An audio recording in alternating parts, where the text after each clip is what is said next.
नमस्कार जंटे में स्वागत है आपका। मैं हूं योगेंद्र। आप देख रहे हैं बड़ी खबर, और बड़ी खबर में हम बात करेंगे हमारे संस्कारों से, हमारी संस्कृति और हमारे सिस्टम से जुड़े एक साइंटिफिक रीजन भी है उसका, और हमारे पौराणिक जो कथाएं चल रही हैं या किंवदंतियां चल रही हैं, या फिर हमारे ये कहूं कि जो ग्रंथ हैं वो कुछ कहते हैं, उनका एक सामंजस्य करके हम आपके सामने लेकर के आए हैं बड़ी खबर के रूप में। नौ तपा। नौ तपा के लिए कहा जाता है कि अगर बारिश आ जाती है उसके बीच में तो भंग हो जाता है, क्या उसका असर पड़ेगा?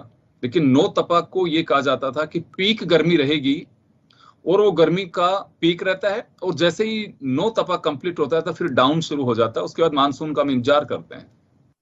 ये 9 दिन का तप सूर्य देव का पृथ्वी पर, उसका प्रकोप कहें, बहुत सारी बातें हैं। लेकिन अभी बरसात आ गई, और 25 तारीख से जो शुरू हुआ नौ तपा, दोनों ही दिन कहीं न कहीं मेघ गर्जना, बरसात, अंधड़, बिजली की चमक, सब कुछ दिखाई दी। तो क्या ये भंग हुआ? इसको लेकर के हमारे साथ ज्योतिषाचार्यों का क्या मत है, उसको लेकर के हम जानना चाहेंगे। माफी चाहूंगा, ये चर्चा जन टीवी के जहन में इस हिसाब से आई। कई बार हम ऐसे मुद्दे लेकर के आते हैं आपके बीच में कि वो जनता क्या चाहती है। हम लोग जर्नलिस्ट सुनते हैं, साथियों से डिस्कस करते हैं। तो आज सुबह की चर्चा मॉर्निंग वॉक में ये लोगों से पार्क में सुनी कि नौ तपा का क्या असर होगा जब बरसात आ गई। तो चलो मैं आज यही मुद्दा लेते हैं और हम ज्योतिषाचार्यों को आमंत्रित करते हैं। तो हमारे साथ जानी मानी ज्योतिषाचार्य डॉक्टर प्रोफेसर विनोद शास्त्री साहब जुड़े हुए हैं। हमारे साथ ज्योतिषाचार्य पुरुषोत्तम गौड़ साहब जुड़े हुए हैं, और डीपी शास्त्री साहब हमारे साथ जुड़ रहे हैं। मैं शास्त्री साहब आपके पास आना चाहूंगा। सबसे पहले, नौ तपा क्या भीषण गर्मी होनी चाहिए, या फिर अगर बारिश या अंधड़ आ जाता है तो क्या उसको भंग माने? ये नौ तपा पर आपने बहुत अच्छी चर्चा करने का जो बीड़ा उठाया है। वैसे तो वृष्टि विज्ञान भारतीय ज्योतिष शास्त्र में एक बहुत महत्वपूर्ण शास्त्र है, और कार्तिक शुक्ला प्रतिपदा से लेके आषाढ़ शुक्ला प्रतिपदा तक ये 8 माह जो होते हैं ये गर्भकाल होता है। और इसमें इस गर्भकाल में 8 माह का गर्भकाल होता है। तो जैसे हम महिलाओं का 8वां पूछते हैं, और वो 8वां इसलिए पूछते हैं कि वो गर्भ सुरक्षित रहे, और गर्भ सुरक्षित रहता है, उसका तेज यदि सही रहता है, तेज में उसकी स्थिति रहती है, तो वो गर्भ सुरक्षित होकर के भी प्रसव भी सुरक्षित हो जाता है। इसलिए जो 8 महीने का समय है, इस 8 महीने के समय में फिर रोहिणी में जब सूर्य आता है, और रोहिणी के प्रारंभिक नवमांश में जब 10 अंश से 20 अंश तक रहता है, उस कालखंड में नौ तपा मानते हैं कि ये 9 दिन यदि पूर्ण तप्त होता है, पूर्ण गर्मी पड़ती है। अब ये 9 दिन की जो गर्मी होती है, ये नौ तपा पूरी पृथ्वी पर ही अभी तो तापमान बहुत बढ़ गया है, बहुत तापमान बढ़ गया, लेकिन बरसात घट गई है। तो यहाँ कोई बहुत तापमान होने से अभिप्राय नहीं होता है। ये नौ तपा का है कि आर्द्रता के साथ में उमस भरी स्थिति हो, तपन महसूस करे जीव और पृथ्वी। तो ऐसी स्थिति में श्रेष्ठ वर्षा का योग होता है।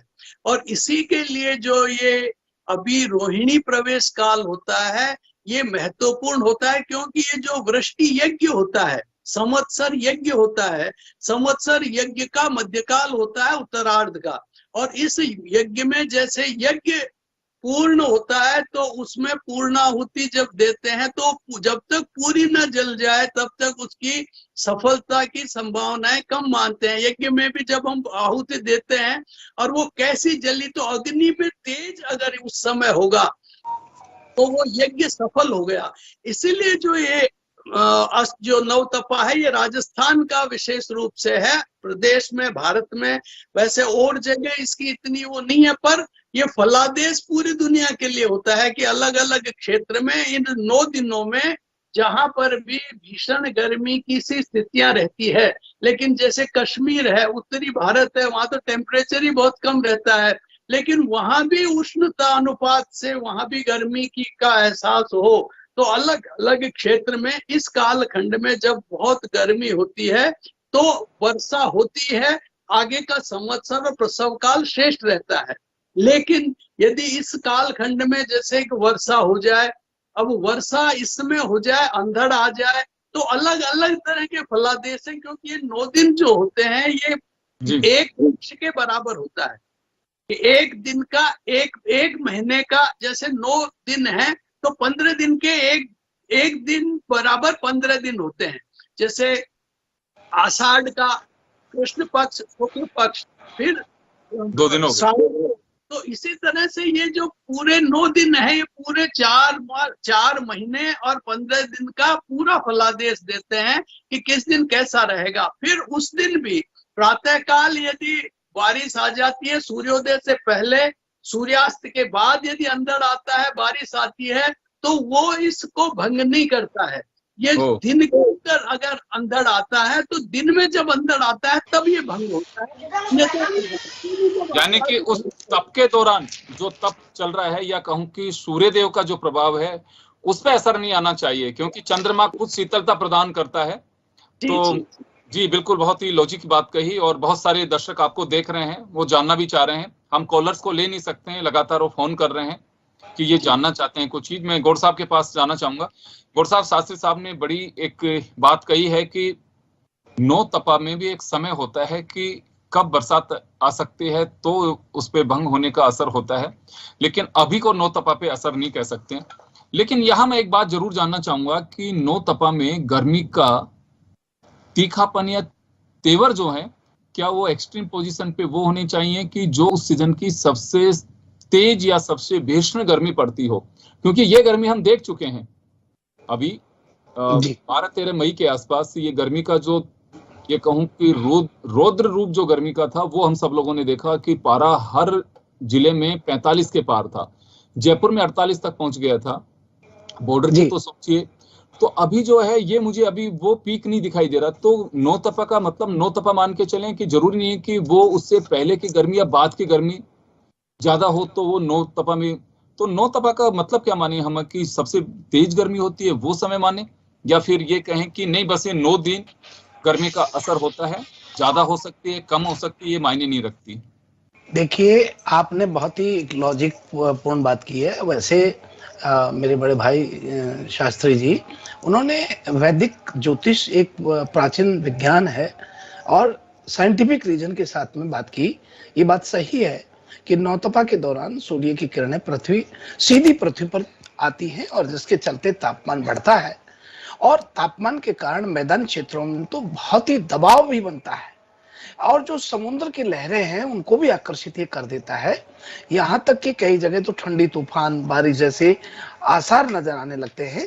इस दौरान मैं आपको बताना चाहूंगा कि हवाएं जो चलती हैं वो बारिश नहीं होने के कारण बारिश को सिस्टम से एक मतलब झंझोड़ देती है।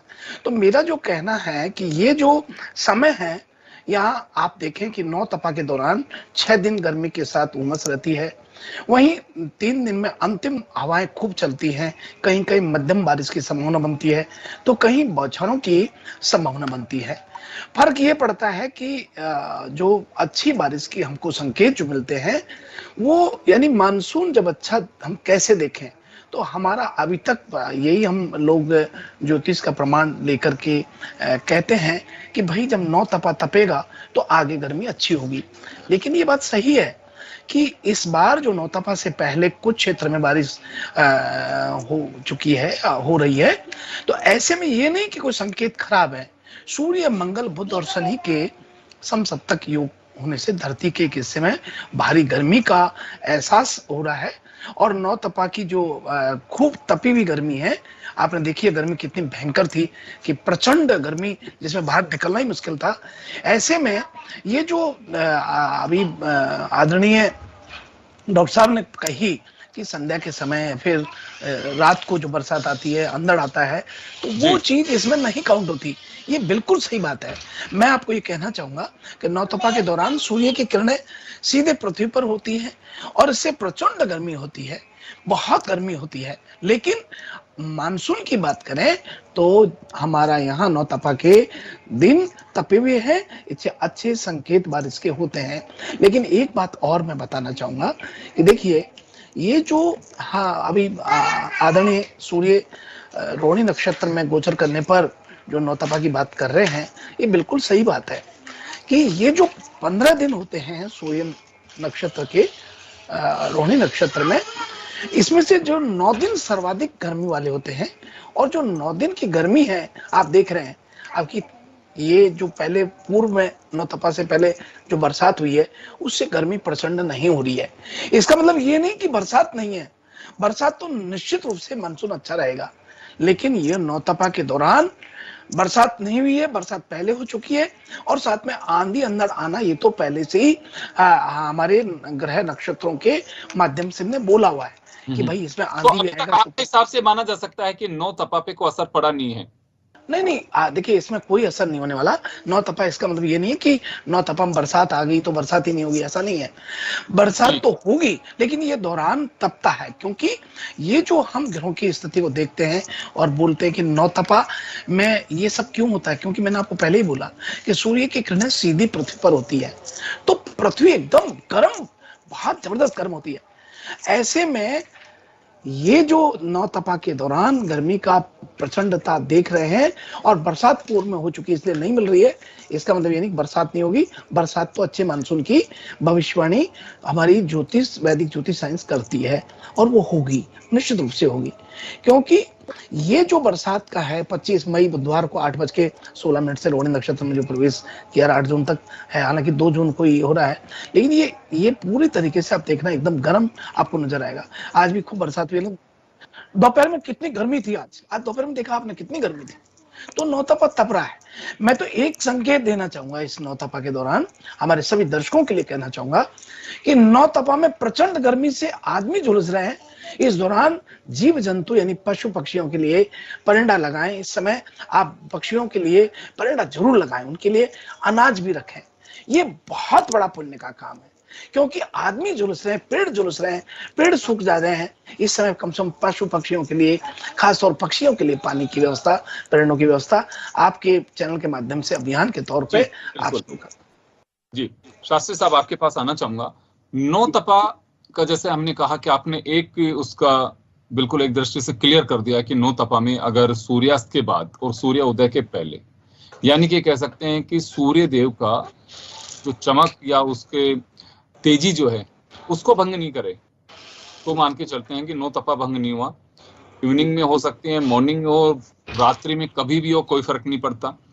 लेकिन अगर नौतप पूरे निकल के चले जाते हैं तो उसके बाद में हम साइंस का युग है, अभी भी हम मान के चल सकते हैं कि हाँ बिल्कुल सफल होता है, तो बरसात पे इसका काफी कुछ असर होता है, क्योंकि हम ये मान के चलते हैं कि नौतपा के बाद में भविष्य की संभावनाओं को लेकर के चलते हैं। जैसे आपने कहा कि ये कि गर्भ से जोड़ करके जो आपने एक दृष्टांत बताया उसको, तो ये मान के चल सकते हैं कि भविष्य में बारिश जिसकी आज आवश्यकता पूरी दुनिया को है, तो उस पर असर पड़ता है। देखिए, ये क्या है कि नवतपा एकमात्र नवतपा ही वर्षा की फलादेश का माध्यम नहीं होता है जी। इसमें बहुत सारे अलग अलग तिथियों को वर्षा, वायु का प्रवाह वर्षा के आगे संकेत देता है। जैसे वायु धारणी पूर्णिमा आएगी आषाढ़ की, अभी भी जो आशा, इसमें ज्येष्ठ शुक्ला तृतीया के लिए भी, अक्षय तृतीया पर भी संवत को देखा जाता है। हर तिथि को वायु का प्रवाह देखा जाता है, अलग अलग तिथियों को, और इन सब का मिला करके फिर ये 100 से ज्यादा योग बनते हैं वायु वर्षा के। और उस वर्षा के योग में कुछ नेगेटिव होते हैं, कुछ पॉजिटिव होते हैं। तो जब पॉजिटिव ज्यादा होते हैं तो बहुत अच्छी वर्षा के संकेत आते हैं, नेगेटिव होते हैं तो कम वर्षा के संकेत आते हैं। लेकिन नकारात्मक नहीं होते हैं, ये कहीं कहीं अलग अलग भूखंड के लिए अलग अलग होते हैं। अभी भी जो ये बारिश होने के लिए जो अभी भी जो संकेत है, इसमें अच्छे संकेत, यदि 9 दिन तक सूर्य पूर्ण तपता है तो ठीक है, नहीं तो दिन में ही बारिश होती है तो इसको हम गर्भपात कहते हैं। और गर्भपात जब हो जाता है तो 8 महीने का बच्चा बड़े मुश्किल से बचता है, तो 7वें का तो फिर भी बच जाता है। तो वैसे ही जो गर्भपात हो जाता है, इसमें फिर बहुत सारे, कई जगह अनावृष्टि, कई जगह अतिवृष्टि, कई जगह बहुत ज्यादा कीट पतंग, उसके विपरीत असर आते हैं, उसके विपरीत असर आते हैं जो हम सोच के चलते हैं जी।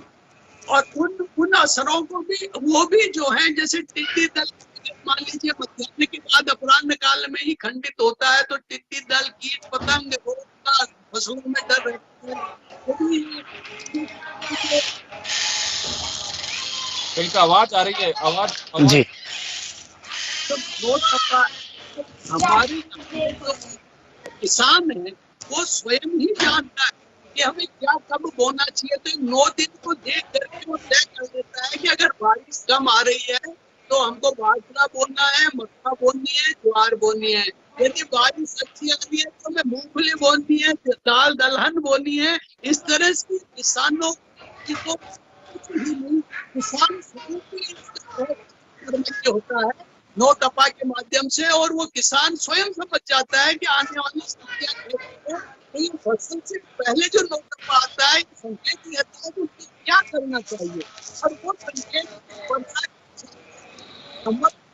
जाता है। बारिश तो आती है लेकिन वो कब कब कैसी आएगी उसके अनुसार फिर फसल का निर्धारण किसान कर लेता है। इसके लिए नो तपा बहुत महत्वपूर्ण होता है। पर नो तपा में अलग अलग तरह की स्थितियां, उस दिन सूर्य की स्थिति क्या है, जैसे इस बार अभी कल ही चंद्रमा और बृहस्पति का एक इतना अद्भुत संयोग हुआ था कि 3 डिग्री 3 अंश उत्तर में बृहस्पति चंद्रमा से उत्तर में था। और ये योग बहुत अच्छा योग है कि चंद्र बृहस्पति का योग प्रारंभ में हुआ। ये योग बहुत अच्छा देता है, लेकिन ये आम जन के लिए भिन्नता भरा भी करता है, क्योंकि चंद्र बृहस्पति कहने को तो मित्र है लेकिन आंतरिक बहुत बड़े दुश्मन। तो ऐसी स्थिति में मन में भिन्नताएं देता है। तो ये दो संकेत और परेशानी, मानसिक अशांति के कारण कुछ विकृत निर्णय ले लें सरकारें, इस तरह की स्थितियां दे सकता है। लेकिन वर्षा की दृष्टि से तो संकेत बहुत अच्छा होता है कि चंद्र और बृहस्पति दोनों एक राशि पर 3 डिग्री का बिल्कुल बराबर जैसे ग्रहण होता है, उस ग्रहण से थोड़ी सी स्थिति चल रहा है। लेकिन इसके अलावा बिल्कुल, मैं गौर साहब आपके पास आना चाहूंगा जी। डॉक्टर साहब ने बड़ी बारीकी से एक एक चीज को समझा है और मुझे लगता है कि इससे बेहतर तरीके से कोई भी अदर जो दर्शक देख रहा है उसकी अगर जिज्ञासा है तो इसे बेहतर तरीके से कोई शांत नहीं कर सकता। बड़ी एक एक चीज को बड़ा खुल करके बताया है कि क्या महत्व है, क्यों होता है, भविष्य की क्या चिंताएं होती हैं, तो क्या होगा, सारी चीजें। मैं आपसे भी जानना चाहूंगा कि आपके अनुसार क्या नो तपा अगर बिल्कुल सफल होता है तो बारिश पे इसका असर होता है, या फिर कहें कि अगर ये भंग होता है तो हमारे विपरीत असर पड़ेंगे? देखिए, दरअसल में रोहिणी, मैं आपको बताऊं कि नौ तपा क्या है। जब रोहिणी नक्षत्र का अधिपति ग्रह चंद्रमा होता है और जो सूर्य तेज और प्रताप का प्रतीक माना जाता है, जबकि चंद्रमा को शीतलता का प्रतीक माना जाता है। सूर्य जब चांद के नक्षत्र रोहिणी नक्षत्र में प्रवेश करता है तो सूर्य इस नक्षत्र को अपने प्रभाव में ले लेता है, और जिसके कारण ताप बहुत बढ़ जाता है। और इस दौरान ताप बढ़ने के कारण पृथ्वी पर आंधी तूफान और भीषण गर्मी का प्रभाव देखने को मिलता है। ऐसे में आपको बताना चाहूंगा, जब ताप बढ़ जाने के कारण पृथ्वी पर आंधी तूफान या कहीं कहीं बौछारें आती हैं, इसका मतलब ये नहीं हुआ कि नौ तपा भंग हो गया। नौ तपा सही मायने में भीषण गर्मी, जो कि हम 11 बजे से और 4 बजे तक देखते हैं, इस दौरान यदि गर्मी भीषण होती है तो नौ तपा सक्सेस होता है, और सुबह और शाम होती है तो उसका कोई मतलब नहीं रहता नौ तपा भंग होने का। वहीं मैं आपको एक बात और कहना चाहूंगा आदरणीय, कि जो सूर्य के, हम जैसे आज नौ तपा के बारे में बात कर रहे हैं कि नौ तपा आखिरकार है क्या। सूर्य के वृष राशि के 10 अंश से 23 अंश 40 कला तक नौ तपा कहलाता है। इस दौरान तेज गर्मी रहने से बारिश का होना, और ये जो हम बात कर रहे हैं कि भीषण गर्मी, आंधी तूफान का आना और बूंदेबांदी हो जाना, इसको भंग करती है नौ तपा को। ऐसा बिल्कुल भी नहीं है। नौतपा का मतलब यह है कि दिन में तपने वाला नौतपा कहलाता है। और इस दौरान सूर्य के जो नजदीक रोशनी ज्यादा होती है और पृथ्वी के तक वो डायरेक्ट पहुंचती है, इसलिए भीषण गर्मी होती है। लेकिन ये तापमान दोपहर में ही होता है, सुबह शाम तो नॉर्मल भी रह सकता है। एक बात। नंबर वही दो बात कि एक चेतावनी, बड़ी साफ बात है कि यहाँ जो बरसात की बात हम कर रहे हैं, निश्चित रूप से इस बार बरसात का बहुत अच्छा स्थिति रहेगा, क्योंकि अभी जैसे आपने बताया कि गज केसरी योग बना था, ये बात सही है, गज केसरी योग बना और नौतपा के दूसरे दिन बना। ऐसे में हमारा जो सूरज के तेवर प्रचंड जो रहे और धरती का तापमान जो तेजी से बढ़ रहा है, ये 2 जून तक नौतपा का आखिरी दिन है। तो इस दौरान सूर्य मंगल बुध का शनि का जो एक सम सप्तक योग जिसको कहते हैं, ये बहुत निश्चित रूप से गर्मी को बढ़ाएगा। और अभी गर्मी कम नहीं हुई है, गर्मी तो बढ़ेगी। जी, मैं माफी चाहूंगा गौर साहब, समय का अभाव में रोकना चाहूंगा यहाँ पे। तो चलिए, जाने माने ज्योतिषाचार्य हमारे साथ छोटी काशी कहें या फिर गुलाबी नगर जयपुर से लाइव जुड़े हैं, और उन्होंने नौतपा को लेकर के उसके महत्व, उसकी भविष्य की चिंताएं, नौतपा के दरमियान जो एक भ्रांति बनी हुई है, मुझे लगता है कि बहुत कुछ क्लियर के आज हमारे जो दोनों ही माननीय अतिथि हैं उन्होंने, कि क्या पोजीशन बनती है अगर बरसात आती है तो उसका समय काल क्या होना चाहिए, अगर इवनिंग में आती है, मॉर्निंग में आती है तो कोई फर्क नहीं पड़ता है। तो चलिए, बहुत अच्छी बात है। और आज भी हमारा ज्योतिष ज्ञान है वो बहुत कुछ कहता है, महत्वपूर्ण है। साइंटिफिक जो आधार है वो ही इनका एक गणना का आधार है, उसी के लिहाज से ये से भी हम कह सकते हैं कि ज्योतिष गणना के आधार पर चलती है और तमाम चीजें साइंटिफिक तरीके से ही बताई जाती है। चलिए, बहुत बहुत शुक्रिया आप सभी का, और बड़ी खबर में इतना ही, दीजिए इजाजत। जी धन्यवाद।